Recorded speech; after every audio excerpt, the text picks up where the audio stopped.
یہ یاد رکھیے گا، جتنا مال چھوڑ کر مریں گے موت اتنی دردناک ہوگی. آپ کی لینڈ کروزر ادھر، جوتے، موزے، کپڑے، بڑا محل، جتنا آدمی مال چھوڑ کے مرتا ہے اتنی تکلیف زیادہ. آپ کے پاس 40,000 کا موبائل ہے، کوئی سنیچ کر کے لے جائے تو دکھ ہوگا نا، لیکن 1 لاکھ کا ہو تو، اور اگر 5 لاکھ کا بریف کیس چھین کر بھاگ جائے تو، اور اگر آپ کی دکان میں 2 کروڑ کی ڈکیتی کر کے چلے جائیں تو، جتنا زیادہ مال چھنتا ہے اتنی اذیت اور تکلیف زیادہ ہوتی ہے، جو ابھی ہمیں نہیں پتہ چل رہی ہے، موت کے وقت ہوگی.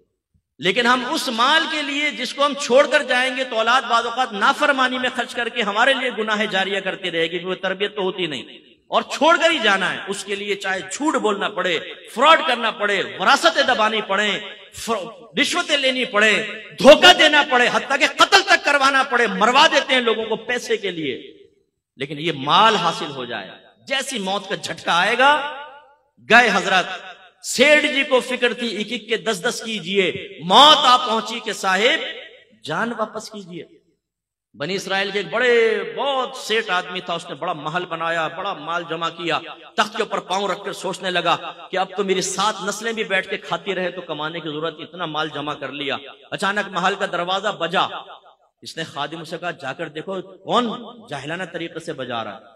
وہ گئے تو دیکھا پورے پھٹے پرانے حال میں فقیر کھڑا ہے. انہوں نے کہا کیا بات ہے؟ کہا اپنے مالک کو میرے پاس بلاؤ. کہا کہ تیرا دماغ خراب ہے، ہمارا مالک تیرے پاس آئے گا، بھاگ یہاں سے. اندر گئے، مالک نے پوچھا کون تھا؟ یہ حضور ایک فقیر تھا، آپ کو وہاں بلا رہا تھا. فرمایا مجھے؟ تم نے مزہ نہیں چکھایا اس کو؟ پھر دروازہ زور سے بجا. خادم بھاگ کر گئے، کہنے لگے بھائی تو کیوں نوکری سے نکلوائے گا ہمیں، کیا چاہتا ہے؟ اس نے کہا اپنے مالک سے کہو میں ملک الموت علیہ السلام ہوں، اس کی روح قبض کرنے کے لیے آئے. وہ خادم کانپ گئے اندر. وہ آقا نے دیکھا، بولا کیا ہوا تمہاری حالت خراب کیوں؟ کہا حضور باہر تو ملک الموت علیہ السلام آپ کو لینے آئے. وہ بھی کانپ گیا، کہنے لگا ان سے کہو کسی اور کو لے جائے میری جگہ. ملک الموت علیہ السلام اندر تشریف لائے. فرمایا جب موت کا وقت آتا ہے پھر ٹلتا نہیں ہے، لیکن مجھے اللہ نے حکم دیا ہے کہ مجھے تھوڑی سی تجھے میں مہلت دے دوں، تو جو کرنا چاہتا ہے کر لے. اس نے کہا اچھا. سارا مال جمع کیا اور کہا اے مال تجھ پہ خدا کی لعنت ہو جائے، تو نے مجھے غافل رکھا اور تیری مشغولیت میں اپنے اللہ کو راضی نہ کر سکا، تجھ پہ لعنت ہو جائے. اس مال کو اللہ نے بولنے کی طاقت عطا فرمائی. اس مال نے کہا لعنت مجھے نہ کر، اپنے آپ کو لعنت کر.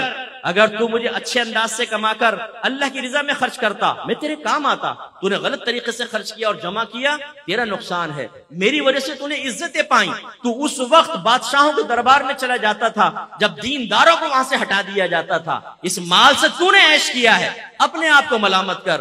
اور پھر حدیث روایت میں آتا ہے کہ ملک الموت علیہ السلام نے اس کی روح قبض کی اور وہ پہاڑوں کے برابر اپنی دولت کو دیکھتا ہوا مر گیا. بے فکر رہیں، یہ عنقریب اعلان ہوگا. مفتی اکمل صاحب کا انتقال ہو گیا، فلاں کا انتقال سنتے ہیں نا ہم، آپ کا میرا بھی مسجد کے مائک پہ اعلان ہو رہا ہوگا. ہم نے کون سا ایسا آب حیات خضر علیہ السلام سے لے کر پی لیا کہ ہمیں موت نہیں آئے گی، محلے والے مر جائیں گے ہم بچیں گے. بہت جلد موت آنے والی ہے، اس لیے اپنا محاسبہ کریں، اپنا احتساب کریں. جو شادی شدہ ہیں اپنی لائف کو شریعت کی طرف لے کر آئیں اور تقاضائے شریعت کو پورا کریں تو نجات ہوگی.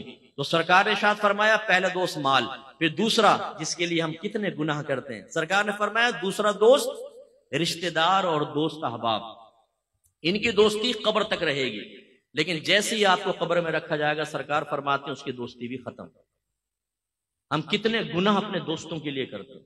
ہم میں سے بہت سے ایسے بیٹھے ہوں گے جو اس مروت میں کہ میرا دوست ناراض ہوگا وہ حرام اور گناہ کبیرہ کرتے ہوں گے، لیکن جب آپ مریں گے نا تو یہ دوست شاید آپ کا جنازہ تک نہیں پڑھیں گے. برا نہیں مانیے کہ میں گراؤنڈ ریلیٹیز پہ کلام کرتا ہوں. جتنے آپ کے دوست ہیں نا ایسی مذاق میں پوچھے گا یار ذرا جنازے کا طریقہ تو بتا، اور پھر پوچھے گا اچھا جنازے کی دعا تو سنا، وہ کہے گا کچھ نہیں آتا. اس کا مطلب یہ ایسا دوست ہے کہ آپ کا جنازہ پڑھا ہوگا، غیر آپ کے لیے دعا کر رہا ہوگا، غیر آپ پر نماز پڑھ رہا ہوگا. یہ ایسا دوست آپ نے پالا ہے جو مرتے وقت آپ کے لیے دعا تک نہیں کرے گا. اور کتنے میں نے دیکھے ہیں جنازے میں آتے ہی نہیں ہیں، آئے تو پیچھے سے کلٹی ہو جاتے ہیں، دفن تک بھی نہیں ٹھہرتے، یا چلو مروت میں پہنچ گئے تو اس کے بعد ختم. اپنے تمام دوستوں کا بھی ذہن میں لے کر آئیں کون کون آپ کے مرنے کے بعد آپ کی قبر پر آئے گا. ہر ہفتے، چلو مہینے میں ایک بار، چلو سال میں ایک بار، نو کوئی نہیں آتا بھائی. یہ جتنی ویلیو اس وقت میں پبلک کے درمیان حاصل ہوتی ہے نا، 2 منٹ میں موت کے بعد ختم ہو جائے گی اور ہمیں قبر میں سب تنہا چھوڑ کے چلے جائیں گے۔ اور میرے آقا نے آخری بات بیان فرمائی، تیسرا دوست اس کا اچھا یا برا عمل ہوتا ہے، یہ ہمیشہ ساتھ رہے گا۔ اب جو ہمیشہ ساتھ رہے گا اس کے لیے ہم جیسے کوئی آدمی کہے تو کہتے ہیں جی مت کر نصیحت ناصحہ، دل میرا گھبرائے ہے، اس کو دشمن جانو ہوں جو مجھ کو سمجھائے ہے۔ ہمارے ماشاءاللہ یہ کون بیٹھے ہیں جی، عاشقان رسول کو ہمارا سلام ہو۔ اور یہ عاشقان رسول ایسے ہیں کہ ان کو کھلائیں عشق اوپر جاتا ہے، ان کو کہیں جھومو عشق اوپر جاتا ہے، لائٹیں لگاؤ عشق اوپر جاتا ہے، کھانے کھلاؤ دودھ پلاؤ عشق وہ پہنچتا ہے 7ویں آسمان پر۔ اور اگر کہو کہ اللہ کے نبی کا حکم مانو تو 2 منٹ میں چہرے کے زاویے بگڑ جاتے ہیں۔ عاشق رسول غلام رسول ایک دم ایسا لگتا ہے کہ نبی کریم کے حکم کا دشمن ہے، نبی کریم کی سنتوں کو بوجھ سمجھنے والا ہے۔ بھائی یہ کیسا عشق رسول ہے، غلامی رسول میں موت بھی قبول ہے۔ بھائی یہ نعرہ لگا، لیکن غلامی رسول میں داڑھی بھی قبول ہے، یہ نعرہ بھی لگا لو۔ غلامی رسول میں 5 وقت نماز باجماعت پڑھنا بھی قبول ہے، نعرہ لگاؤ۔ غلامی رسول میں تمام گناہ چھوڑ دینا بھی قبول ہے، نعرہ لگاؤ۔ غلامی رسول میں صرف رزق حلال کمانا یہ بھی قبول ہے، نعرہ لگاؤ۔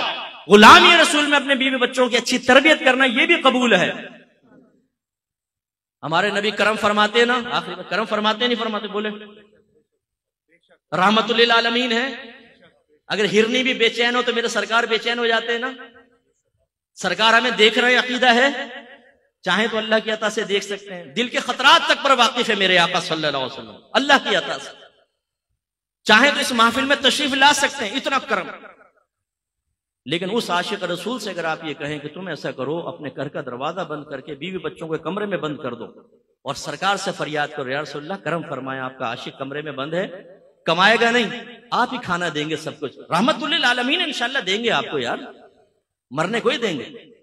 ذرا آزما کر دیکھیں اپنے عشق رسول کو، 2 منٹ میں امتحان نہ ہو جائے تو پتہ چلے ہمیں۔ ہم نے زبانی دعوے اور نعرے کر کے نعرے لگا کر اپنے آپ کو بھی دھوکے میں مبتلا کیا ہوا ہے، اور اپنی آنے والی نسلوں کو یہ پیغام دے رہے ہیں کہ جس چیز سے نبیوں کی زندگی خالی ہے، صحابہ کی زندگی خالی ہے، اصحاب رسول کی زندگی خالی ہے، اولیاء کرام کی زندگی خالی ہے، وہ تم اختیار کرو۔ اور وہ کیا ہے؟ گناہ خوب کرو لیکن بس کہتے رہو غلامی رسول میں موت بھی قبول ہے، ہم رسول اللہ کے جنت رسول اللہ کی، بس سرکار کرم فرما دیں گے۔ بھائی سرکار ضرور کرم فرمائیں گے، میرے آقا کی رحمت بہت بڑی ہے، لیکن پورے قرآن کے احکام ایک طرف رکھ دیں، حدیث کے احکام ایک طرف رکھیں، اور صرف خانہ خامہ بس سرکار سے اس نے ظن قائم کر کے آخرت کی تیاری نہ کریں، یہ کس نے سکھایا؟ تو پھر وہی میں نے آپ کو امتحان میں ڈالا ہے۔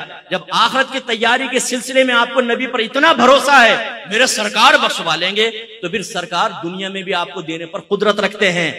چھوڑ دیجئے کاروبار، چھوڑ دیجئے نوکری، بند کر دیں سب، صدیق اکبر رضی اللہ تعالیٰ عنہ کی طرح سب اللہ کی راہ میں اڑا دیں اور ایک بند کمرے میں بیٹھے، دیکھیں سرکار کرم فرمائیں گے۔